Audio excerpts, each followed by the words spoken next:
I stood in the doorway of that factory. I knew I was free, but somehow the reality of it, you know, I prayed for it for 6 years, in every waking hour. And I couldn't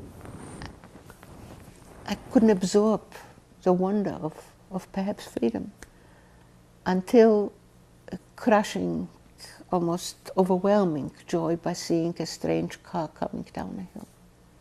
No longer green, the white star of the American army on its hood, and 2 men in unfamiliar uniforms sat in it.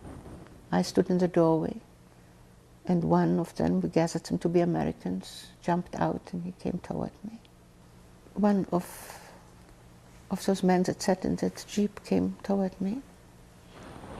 And I was looking at him with incredible awe and disbelief, but I was looking at someone who fought for us. Of course, I was terribly frightened what his reaction would be if I tell him we are Jewish, but I felt I had to tell him. So I looked at him and I said, "We are Jewish, you know." He didn't answer me, which seemed to me eternity.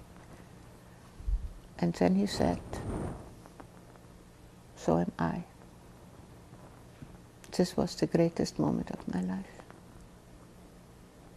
Then he asked an incredible question. He asked if he could see the other ladies.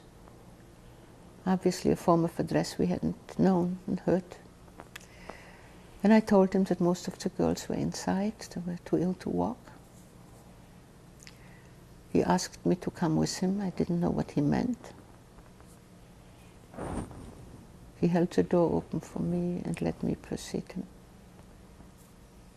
and restored me to humanity again. And he has been holding the door open for me now for 50 years, my husband.